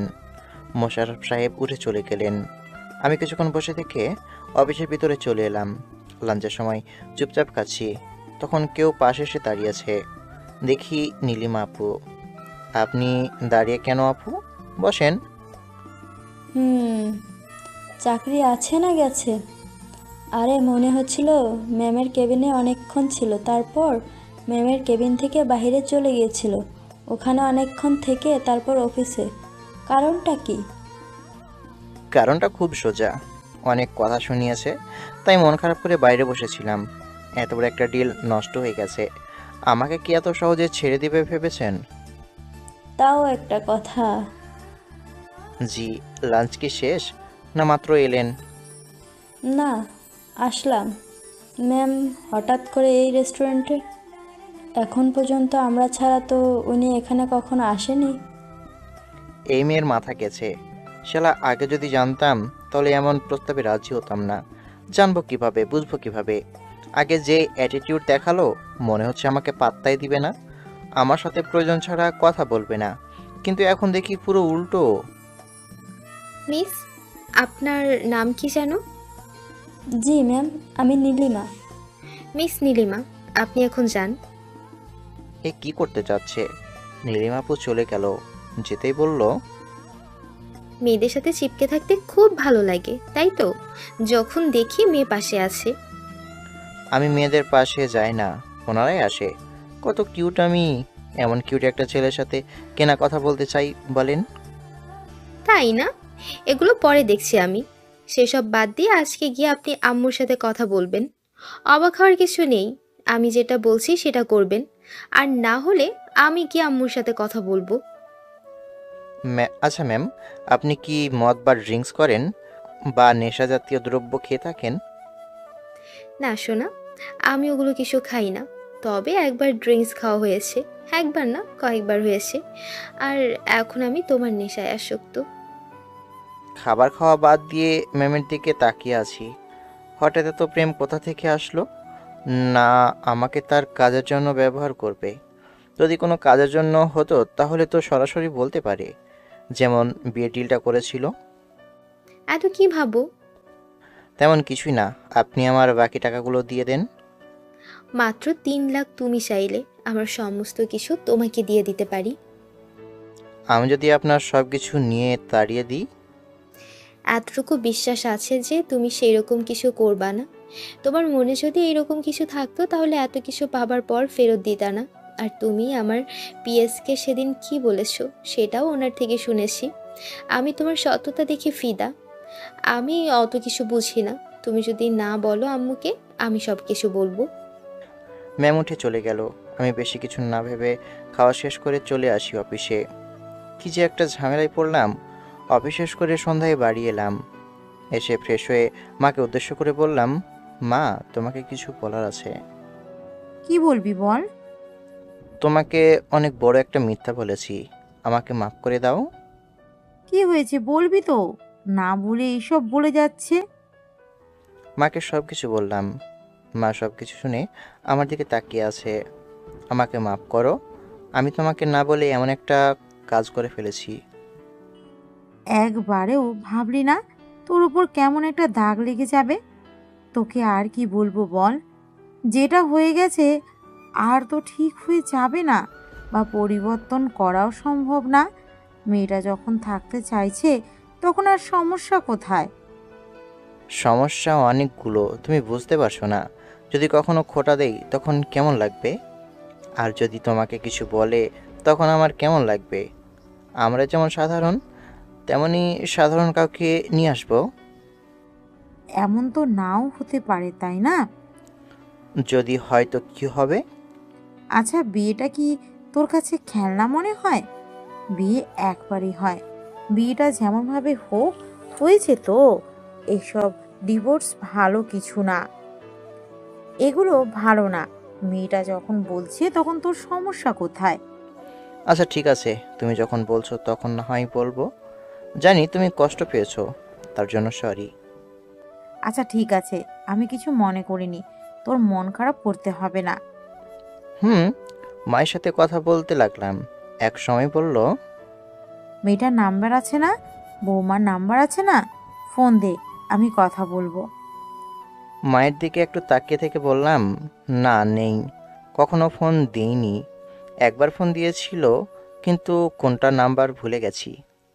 আচ্ছা ঠিক আছে, আগামীকাল নাম্বার নিয়ে আসবি, তারপর কথা বলবো না হয়। ঘরে এসে ভাবতে লাগলাম, আগামীকাল তো শুক্রবার, ছুটি আছে, তানিশ আপুর সাথে দেখা করি। ফোন দিই। তারপর আপুকে ফোন দিয়ে বললাম যেন দেখা করে। ফোন রেখে মাকে বলে বাইরে চলে আসি। এসে মানুষের সাথে আড্ডা দিয়ে রাতে এলাম।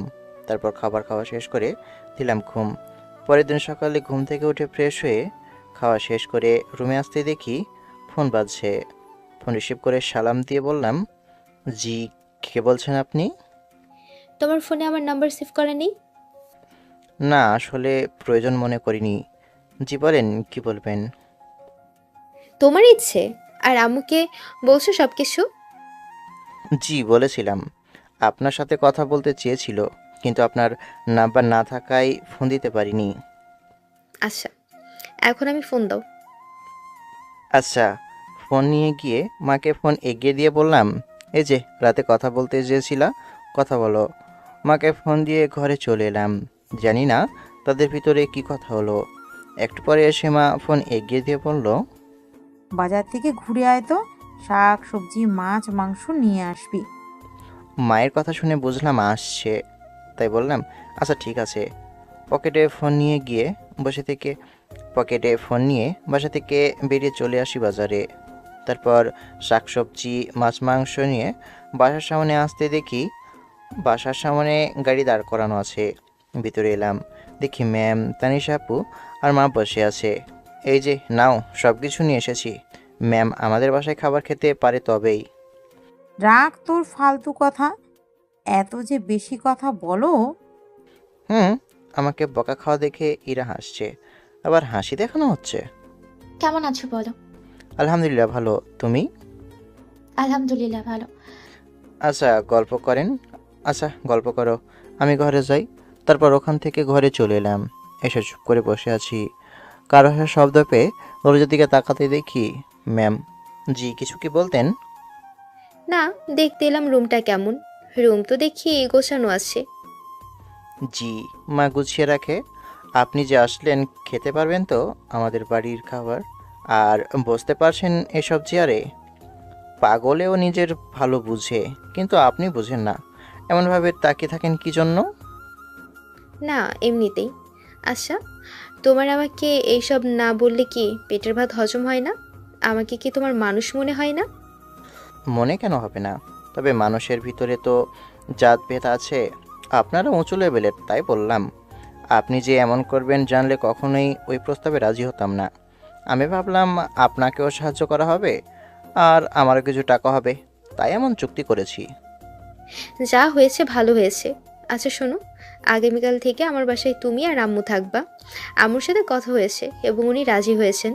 যদিও প্রথমে রাজি হয়নি, পরে ইমোশনাল ব্ল্যাকমেল করার পর রাজি হয়েছে।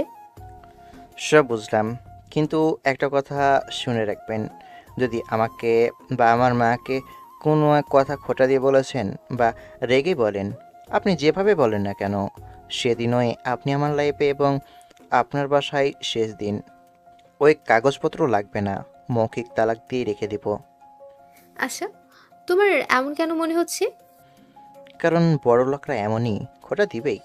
মানুষের জবানকে কোনো বিশ্বাস নেই।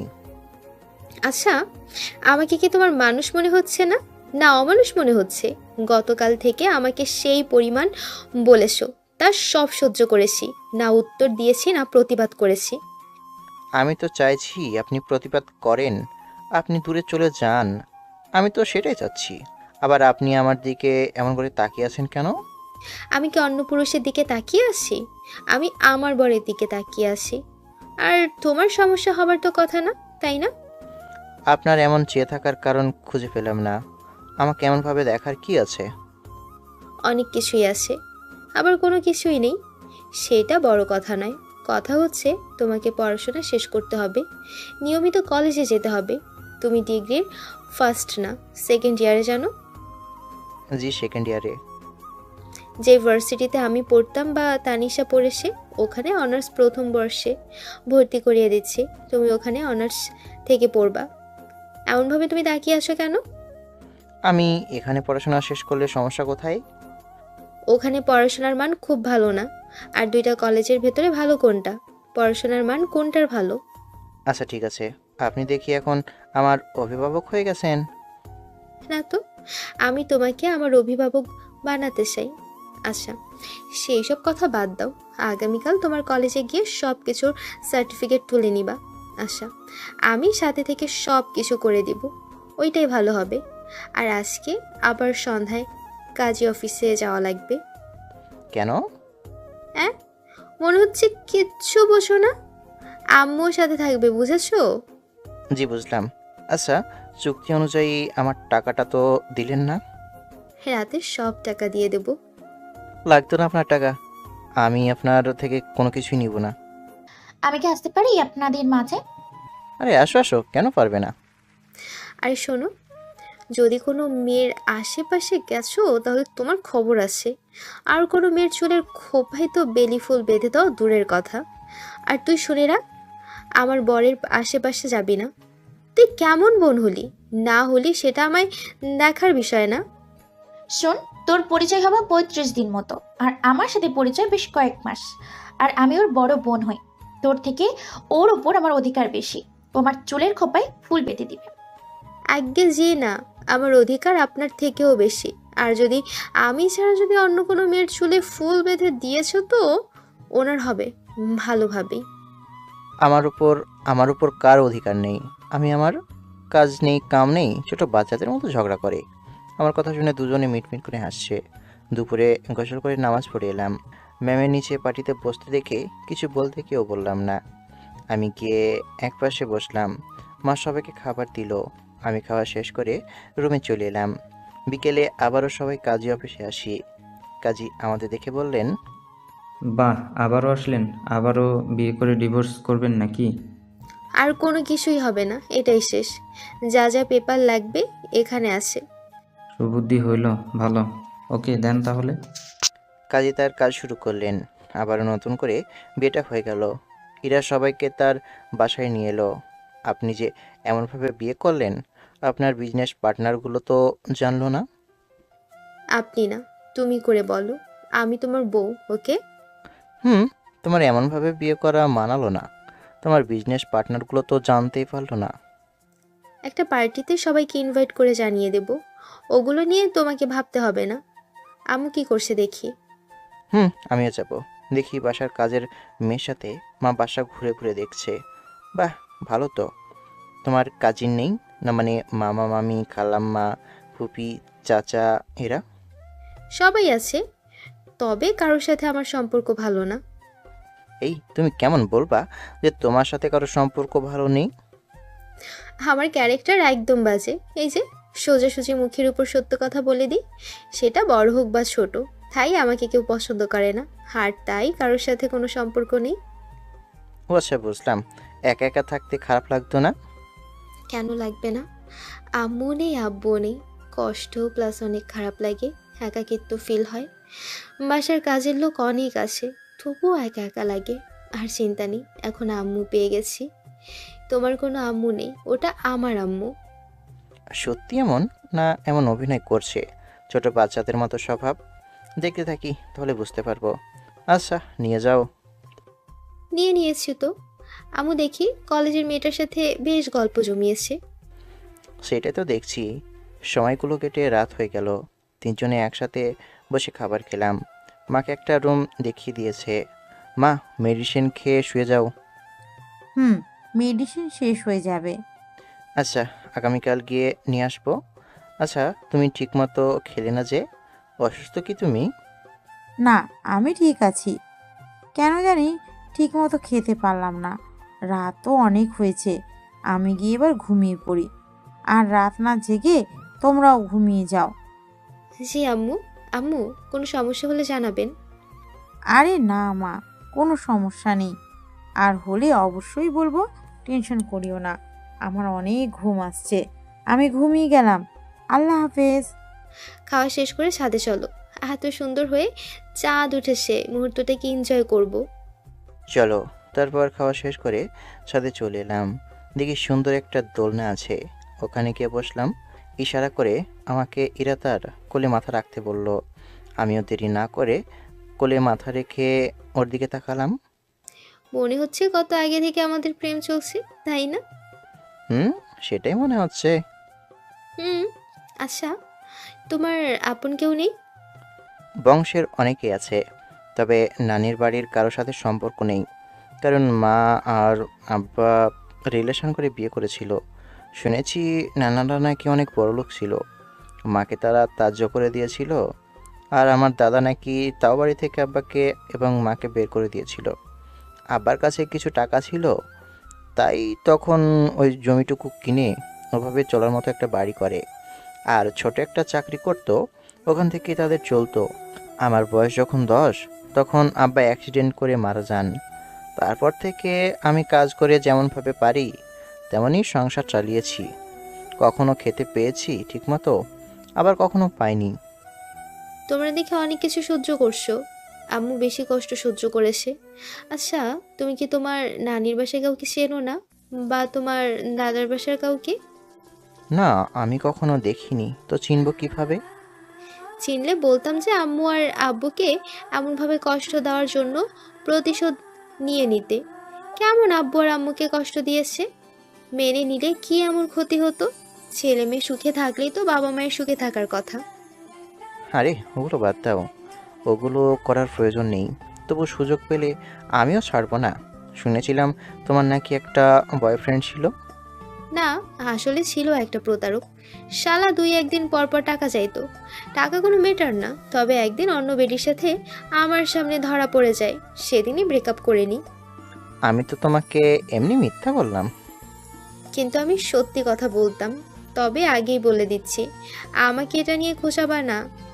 আচ্ছা ঠিক আছে, বললাম না কিছু। তোমার কেউ ছিল না, মিথ্যা বলবা না। আমার তো মনে হয় তোমার একটা না বেশ কয়েকটা গার্লফ্রেন্ড ছিল। আপনার মতো একজন ছিল, শালি চাকরিজীবী আর বড়লোক ছেলে দেখে আমাকে ভিখারি বলে চলে গেছে। তুমিও কিন্তু এটা নিয়ে খোঁচাবা না। আচ্ছা ঠিক আছে, তবে ওই বেডিকে ধন্যবাদ, তোমাকে রেখে চলে গেছে, তাই এখন তুমি আমার। আচ্ছা, ওরে এবং ওর বরকে একদিন ইনভাইট করি, কি বলো? যখন পার্টি দিবা তখন না হয় করা যাবে। আর তোমার বয়ফ্রেন্ডকেও ডাকবা, তাহলে আরও জমে যাবে। ঠিক ঠিক, আর আজকে এমনভাবে গল্প করে করে রাত কাটাবা? আরে সেটাই তো।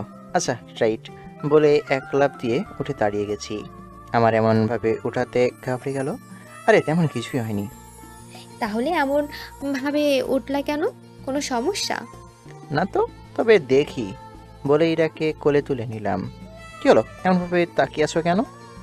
না, আসলে এখন অনেক লজ্জা করছে। রুমে চলো, সব লজ্জা লেজ গুটিয়ে পালিয়ে যাবে বলেই কোলে তুলে নিয়ে চলে এলাম রুমে। বুকে মুখ লুকিয়ে রেখেছিল। এসে বিছানায় বসিয়ে বললাম, এমনভাবে রুম কবে সাজিয়েছে? কাজের লোক দিয়ে সাজিয়ে দিয়েছে। আচ্ছা, সেটা বড় কথা নয়। বড় কথা হচ্ছে আমার কিন্তু অনেক লজ্জা করছে। আচ্ছা, নতুন জীবন শুরুটা কি ভালোভাবে শুরু করা বেটার না? তোমার কথা ঠিক বুঝলাম না, বুঝিয়ে বলো। নামাজ পড়ে নতুন জীবন শুরু করি। আচ্ছা তুমি নামাজ পড়ো? মা কিন্তু নামাজ না পড়লে সহ্য করতে পারে না। আমি যে এত বড় হওয়ার পরেও কত মায়ের খেয়েছি তার ঠিক নেই। না, তবে আম্মুর থেকে সব শিখে নেব। আচ্ছা, যখন অমনভাবে বলছো তখন চলো নামাজ পড়ে নিই। হুম। তারপর দরজা লাগিয়ে উজু করে নামাজ পড়ে এলাম। এর ওয়াশরুম নাই একটা আস্ত রুম বুঝলাম না, সেটা বড় কথা নয়। তারপর উজু করে এসে নামাজ পড়ে ঝাঁপিয়ে পড়লাম ইরার উপর। ঠোঁট থেকে শুরু করলাম, তারপর আস্তে আস্তে কাঁধে, তারপর না, তার আর কোনো পরে কিছুই নেই। কিছুক্ষণ পরে দুজনের শরীরের উপর একটা মাত্র চাদর, শরীরে কোনো পোশাক নেই। এই চলো না, আরেকবার হয়ে যাক। হুম, একবারে কথা নাই কাজ বেশি। তারপর ওই কিছু কিছু আর কি। পরের দিন সকালে এই যে ওঠো গো, সকাল হয়ে গেছে। দেখো গিয়ে আম্মু রান্না বান্না শুরু করেছে। আমি রান্নাঘরে গিয়ে দেখি উনি রান্না ঘরে। হাত ধরে টান দিয়ে বুকের উপর ফেলে দিয়ে বললাম, তুমি রান্নাও করো? যে রাধে সে চুলো বাঁধে। আমার খাবার আমি নিজে রেঁধে খাই। কপালে একটা চুমু দিয়ে বললাম, বাহ ভালোই তো। আমি ভাবলাম হয়তো এগুলো তুমি তোমার লোকজনের দ্বারা করিয়ে নাও। আমি আমার নিজের কাজগুলো নিজে করি। এখন ছেড়ে উঠে ফ্রেশ হয়ে নাও। ছাড়ো ছাড়ো।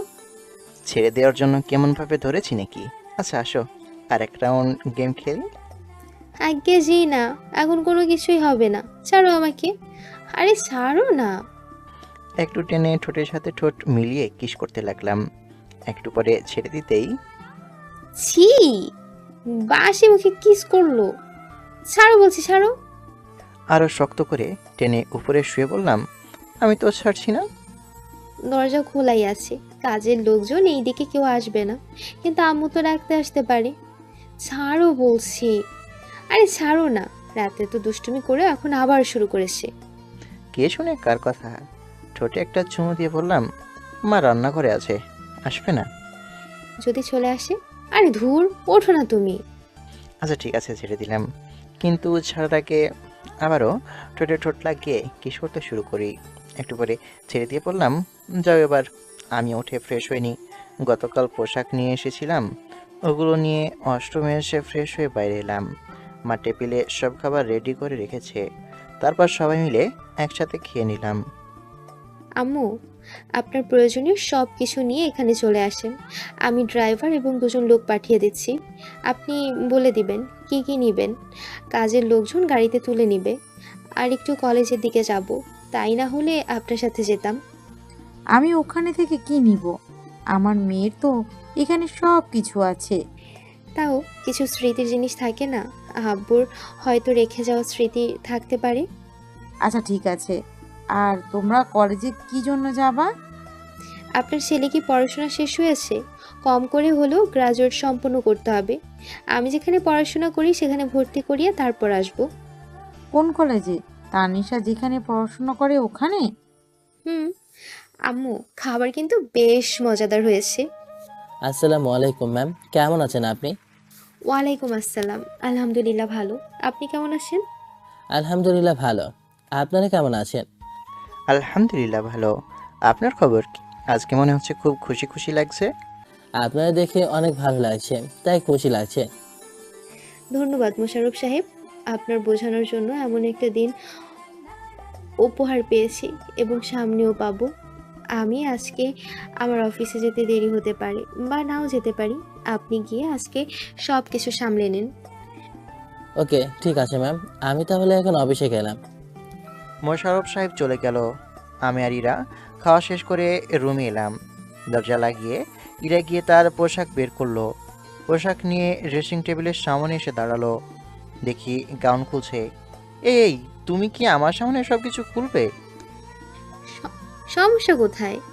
তুই তো নাকি? অন্য কেউ তো আর এখানে নেই। রাতে সব কিছু দেখে এখন ঢং করো কেন? চোখ বন্ধ না করে শুধু দেখতে থাকো। আমার বউ তো দেখি অনেক রোমান্টিক। বউ এমন রোমান্টিক থাকলে কি আর চাই। আচ্ছা, আমি দেখছি। পোশাক খুলে ছায়া ব্লাউজ পরে শাড়ি পরতে পরতে বলল, নাও, আমাকে শাড়ি পরতে সাহায্য করো। ওকে। উঠে গিয়ে হাঁটু গেড়ে বসে নাবিতে একটা চুমু দিলাম। এরা একটু কেঁপে উঠল। আই আই, কি হচ্ছে কি? এখন একদম কোনো দুষ্টুমি হবে না। আচ্ছা দাও। তারপর শাড়ির কুচি ধরতে ইরা শাড়ি পরতে লাগলো। আমি মাঝে মধ্যে ওর পেট স্পর্শ করতে থাকি। রিরা হাত সরিয়ে দিতে থাকে। শাড়ি পরা শেষ হতেই কুচি ধরে উঠে শাড়ির কুচি গুজে দিয়ে কাছে টেনে কোমর ধরে নিজের শরীরের সাথে চেপে ঠোঁটে একটা চুমু দিলাম। ইরা আমার মুখের দিকে তাকিয়ে আছে। কি হলো, এমনভাবে দেখো কেন? তুমি তো দেখি আমার থেকে বেশি রোমান্টিক। ওই একটু একটু মন চাইছে এমনভাবে জড়িয়ে ধরে রাখি। ইরাকে ঘুরিয়ে পিছন থেকে জড়িয়ে ধরে আয়নার দিকে তাকিয়ে বললাম, আমার বউটাকে অনেক সুন্দর লাগছে। আমার কিন্তু লজ্জা করে।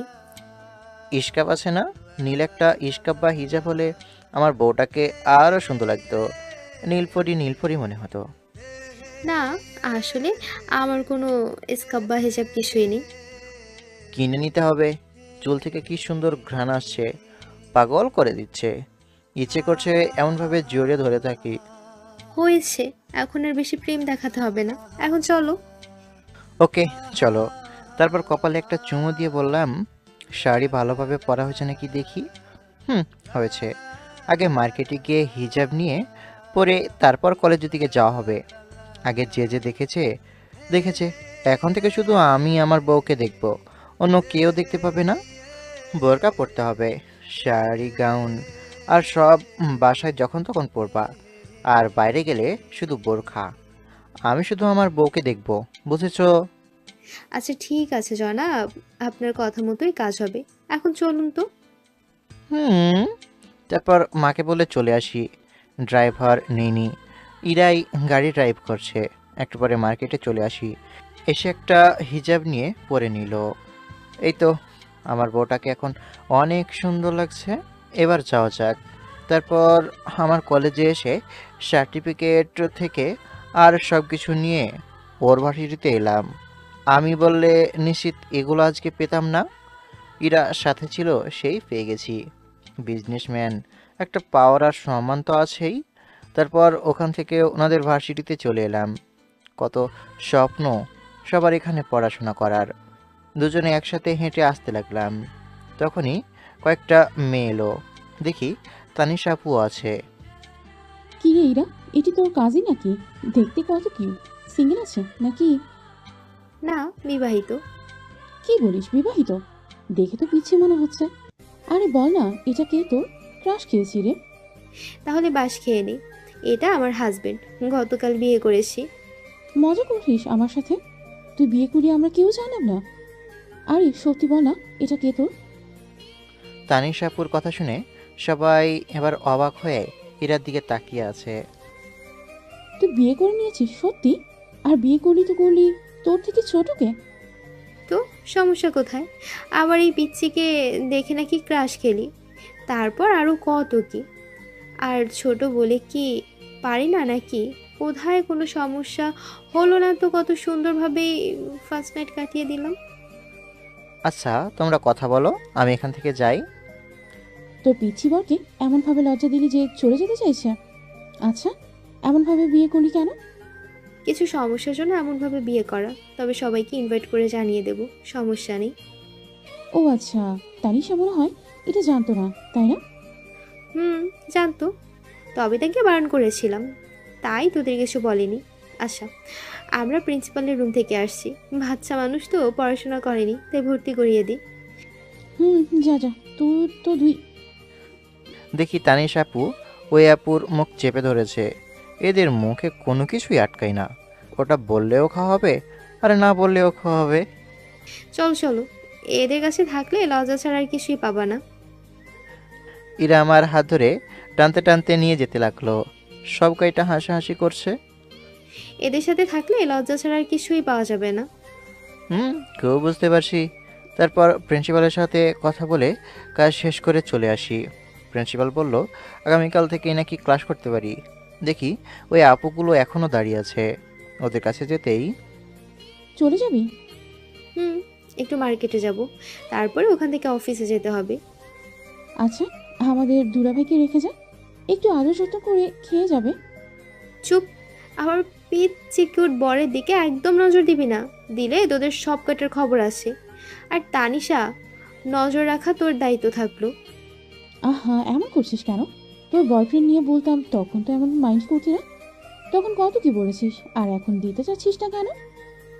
থাক তোরা, আমরা যাই। এই চলো। আর এগুলোর থেকে সব সময় দূরে দূরে থাকবা, একটাও ভালো না। আহা, বরের প্রতি কি ভালোবাসা! অনেক, বর বলে কথা, ভালো তো বাসবই। এই চলো চলো, অনেক কাজ পড়ে আসছে। কথাটা বলেই হাত ধরে হাঁটতে লাগলো। মনে হচ্ছে আমি ছোট একটা বাচ্চা, কিছু বুঝি না, কিছু জানি না, কিছু চিনি না। তারপর মার্কেটে গিয়ে কিছু পোশাক নিয়ে বাসায় চলে আসি। আমাকে বাসায় রেখে এরা অফিসে চলে যায়। বসে আছি, তখন ফোনটা বেজে উঠল। ফোনের দিকে তাকিয়ে দেখি মাসুম ফোন দিয়েছে। রিসিভ করে বললাম, কিরে বন্ধু, কি অবস্থা? আমারও তো ভালো, কিন্তু তোদের কি অবস্থা? আন্টিকে দেখেছি সব কিছু নিয়ে কোথায় জানে গেল? ওই যে আমার বউয়ের বাসায়। কিভাবে যে মাকে কনভিন্স করেছে জানি না। মা আমাদের বাড়ি ছেড়ে আমার বউয়ের বাসায় থাকতে রাজি হয়েছে। আর গতকাল আবার বিয়েটা হয়েছে। বাহ, ভালোই তো। সারা জীবন সুখে শান্তিতে থাক, সেই দোয়া করি। আচ্ছা বন্ধু, আমাকে একটা কাজের ব্যবস্থা করে দিতে পারবি না? পড়াশোনা করে ভালো একটা রেজাল্ট কর, তখন না হয় তোকে কোনো ভালো কাজে লাগানো যাবে। তারপর মাসুমের সাথে কিছুক্ষণ কথা বলে ফোন রেখে দিলাম। শুয়ে বসেই দিন কেটে গেল। দুপুরে ফোন দিলাম, কয়েকবার রিং হওয়ার পর রিসিভ করলো। কি করো গো?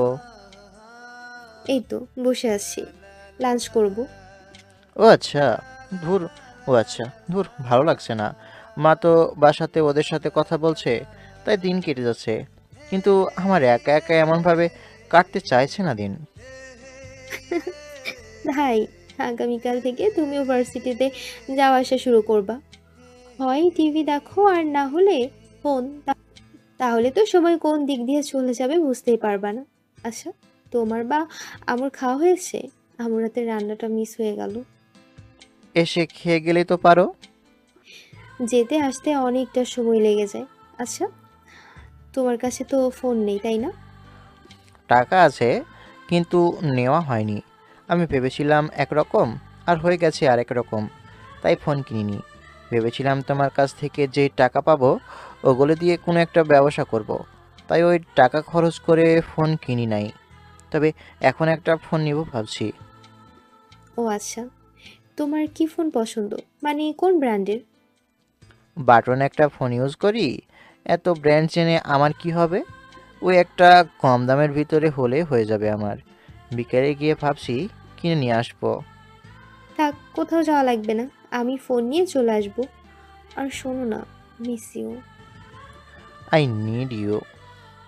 তাই, আই নিড ইউ বেবি। এত হর্নি হয়ে লাভ নেই। তুমি গিয়ে এখন লাঞ্চ করো, আমিও যাই মায়ের হাতে খাবার খাই।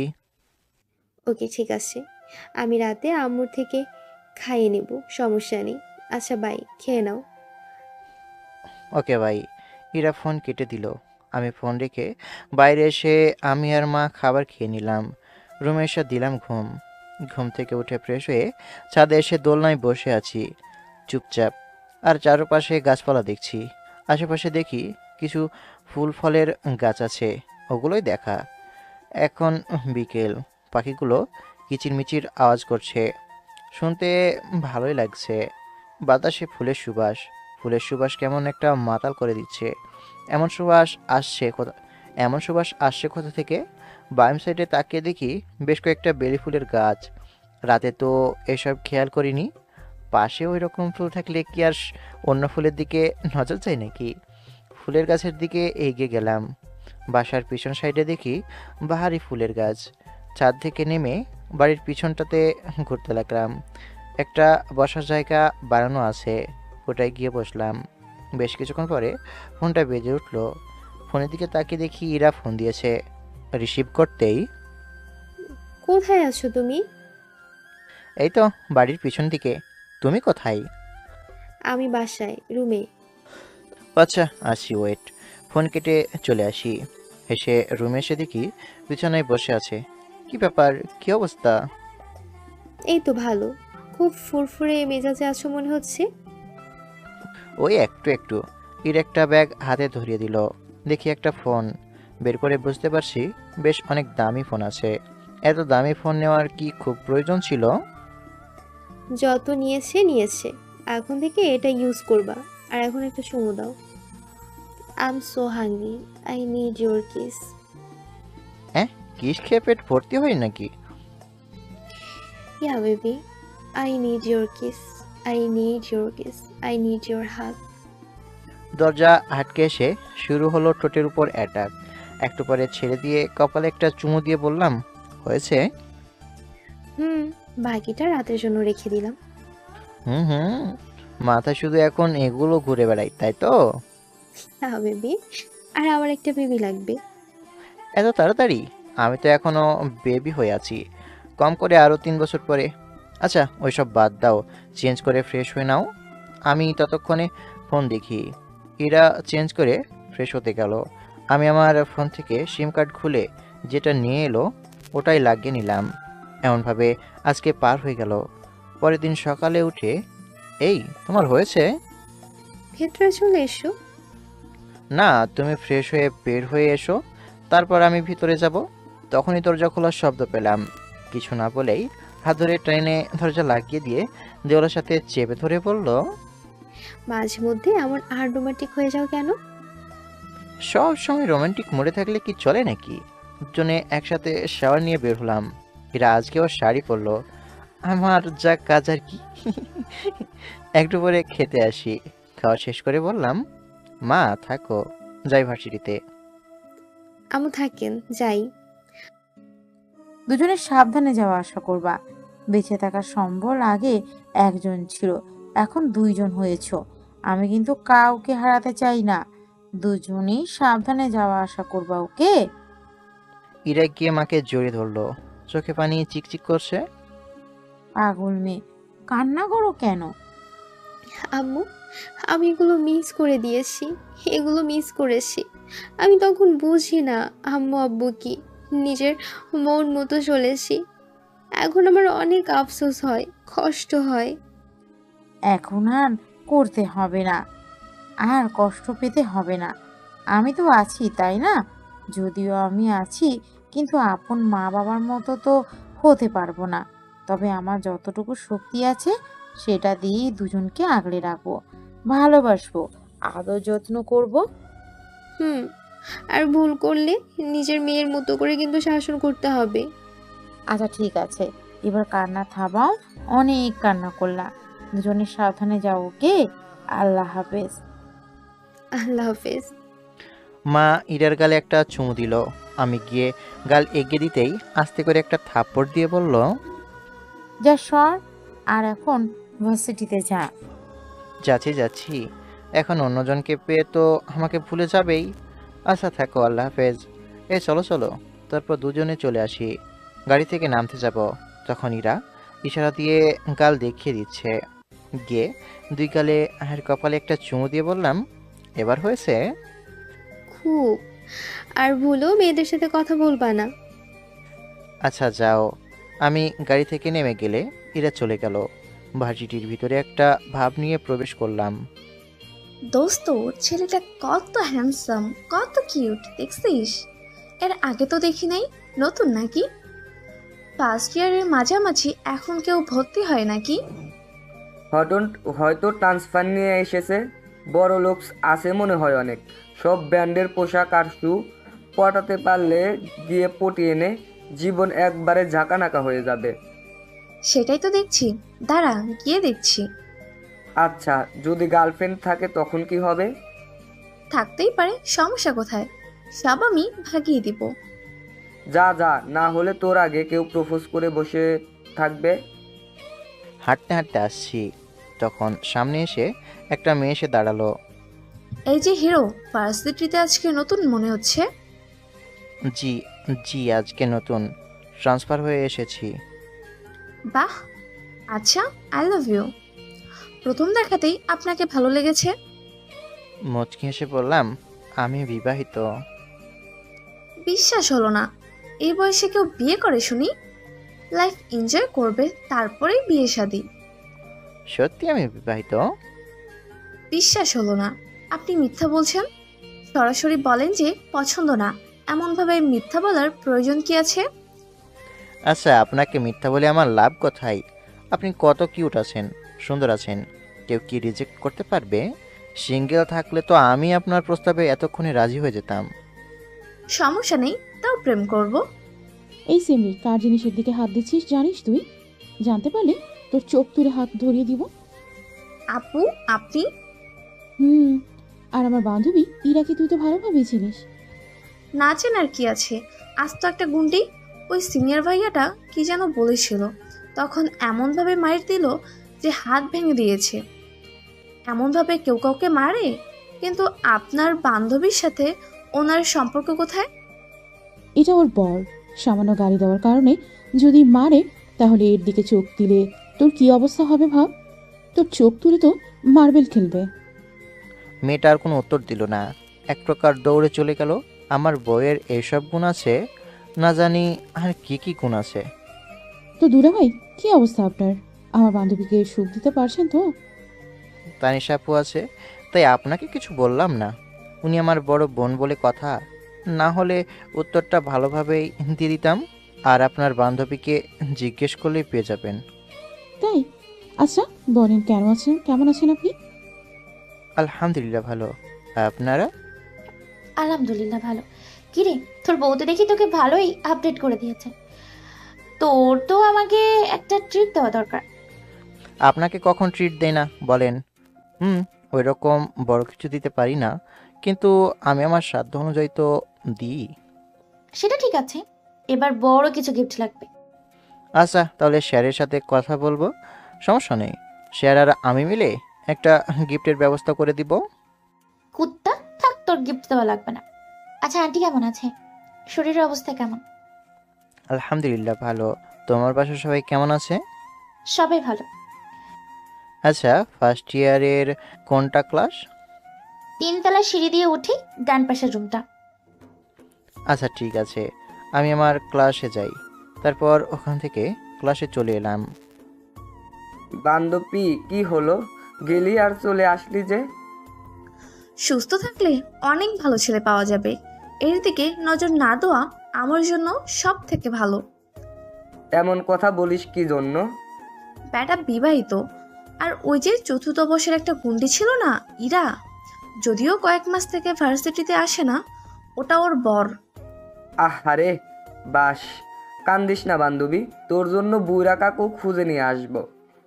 তোর শালা, ওই গুন্ডি সব ছেড়ে একটা পিচ্চিকে বিয়ে করলো। করেছে তো করেছে, তাতে আমার কি? মনে হয় প্রথম বর্ষের, মানে আমাদের সাথেই পড়ে। তাহলে তো বন্ধুর করাই যায়। সেটা যাই হোক, আচ্ছা ক্লাসে চল, বন্ধুত্ব করি। চুপ করে বসে আছি, একটু পরে ওই মেয়েটা এবং আরও কয়েকজন এলো। হ্যালো, আমি নোমান, তোমার নাম কি? আমি আকাশ আহমেদ নীল। আমার বান্ধবী নিধি। এই যে এটা ক্রাশ খেয়ে প্রপোজ করতে গেল, কিন্তু আসলা বাস খেয়ে ফিরে এলো। চুপ করবি তুই? আচ্ছা, ফ্রেন্ড তো হয়ে যায়, তাই না? ফ্রেন্ড হওয়া যায়। আচ্ছা, আজকে থেকে ফ্রেন্ড, তবে হুট করেই তুই করে বলতে পারবো না, ওটা বলার জন্য সময় দিতে হবে। আচ্ছা ঠিক আছে, আজকে থেকে আমরা বন্ধু। হুম, সে যে আমার ভার্সিটি জীবন শুরু হলো, কিন্তু 3 বছরের মাথায় পড়াশোনার পেছনে বাস গুজে দিয়ে দাঁড় করিয়ে রেখেছি, কারণ আমার কিউট একটা মেয়ে হয়েছে। তাই আমারে অফিসে যাওয়া লাগে বেশ কয়েক মাস থেকে। এই 3 বছরের ভিতরে ঝগড়া, রাগ, অভিমান সব কিছু ছিল। মাঝে মধ্যে মেয়েরা প্রপোজ করলে আমার পরিচয় জানার পর সাহস পাইনি আর কিছু বলতে। বুঝতে পারছি ওর এই ভার্সিটিতে বেশ দাপট ছিল। রাজনীতির সাথে জড়িত আছে কিনা জিজ্ঞেস করতে বলে, আমার বিজনেস রেখে রাজনীতি করতে যাব কোন দুঃখে? সব পয়সার খেলা, বুঝেছো? টাকা আসে মানে এমপি ওসি থেকে সবাইকে পকেটে রাখতে পারবা। ভার্সিটিতে থাকতে অনেক কিছুই ঘটেছিল, ওগুলো অন্য কোনো একদিন বলবো। অফিস থেকে এসে দেখি মা, ইরা আর আমার মেয়ে বসে আছে। আমার মেয়ের নাম অনামিকা তাবাসসুম ইমা। আমি গিয়ে আমার মেয়েকে মায়ের কোল থেকে তুলে নিয়ে ইরার পাশে বসলাম। এগুলো চেঞ্জ না করে বসলা যে? আরে আরে পরে চেঞ্জ করা যাবে, এখন আমি আমার মেয়েকে একটু আদর করে দিই। সেটাই করো। আমাকে তো তুমি এখন ভুলেই গেছো। আমার থেকে মেয়েকেই বেশি সময় দিচ্ছ। যদি জানতাম এমন হবে তাহলে ভেবেই নিতাম না। আর আমার ভালোবাসায় বেশি অংশে ভাগ বসিয়ে দিয়েছে। তাই না? পাশে তাকে দেখি মা উঠে চলে গেছে কবেই। শোনা, তোমার তো ভালোবাসবো, আদর করবো রাত 12টার পরে। ভালোবাসা আদর জমে তো রাত 12টার পরে। লাগবে না তোমার ভালোবাসা। তোমার ভালোবাসা তোমার কাছেই রাখো। আচ্ছা ঠিক আছে, ভালোবাসা, আদর, যত্ন সব আগের মতোই হয়ে যাবে। দিনগুলো এমন আনন্দের মধ্য দিয়ে যেতে লাগলো। আমাদের জন্য সবাই দোয়া করবেন যেন এমনভাবে সুখে শান্তিতে থাকতে পারি। গল্পটা এখানে শেষ করলাম। কার কাছে কেমন যে লাগলো জানি না, তবে ভালো লাগলে লাইক, কমেন্ট, শেয়ার করবেন। ধন্যবাদ। আল্লাহ হাফেজ।